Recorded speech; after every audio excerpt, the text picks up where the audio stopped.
Olá, eu sou o pastor Eduardo Ribeiro e quero compartilhar com você um breve trecho da Palavra de Deus para edificar e abençoar a sua vida neste dia. Esse trecho se encontra no capítulo 16 do livro de Atos dos Apóstolos, inicialmente nos versículos 25 e 26, que dizem assim: Por volta da meia-noite, Paulo e Silas oravam e cantavam louvores a Deus. E os demais companheiros da prisão escutavam. De repente, sobreveio tamanho terremoto que sacudiu os alicerces da prisão. Abriram-se todas as portas e soltaram-se as cadeias de todos. Maravilhosa é a palavra de Deus. Neste momento da história, até que estes homens chegassem a esse estado de prisão, eles passaram por muitas coisas. Eu quero relatar resumidamente o que eles vivenciaram até chegar ali. A história do texto sagrado diz que Paulo e Silas e comitiva, porque o narrador de Atos dos Apóstolos, ele está incluído nesse texto. Paulo e Silas e seus companheiros, eles foram impedidos pelo próprio Espírito Santo de pregar a palavra na Ásia. E em outros lugares onde eles passaram, o Espírito de Jesus também não o permitiu que eles pregassem, que eles anunciassem o Evangelho. Até que num determinado lugar, à noite, sobreveio uma visão a Paulo. A visão era de um homem na Macedônia que pedia ajuda. E assim que teve a visão, Paulo e seus companheiros partiram em direção àquele destino, concluindo que Deus os havia chamado para anunciar o Evangelho naquele lugar. Estranho, não?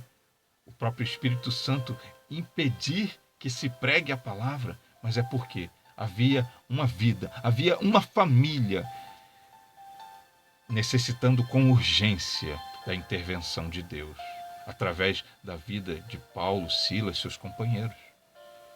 E assim, estando Paulo e Silas e seus companheiros sensíveis a Deus, eles foram obedientes à visão.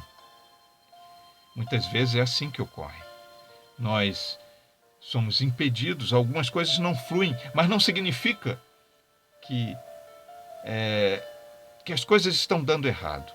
Pelo contrário, é apenas Deus nos levando, nos guiando, nos direcionando.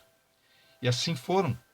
Eles chegaram até a cidade e encontraram um lugar de oração e começaram a frequentar aquela cidade. Filipos, na Macedônia, primeiro distrito e colônia, o texto sagrado diz.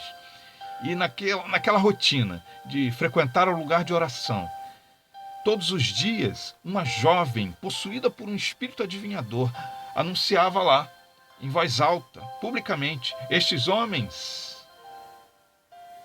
eles são servos do Deus Altíssimo e vos anunciam o caminho da salvação.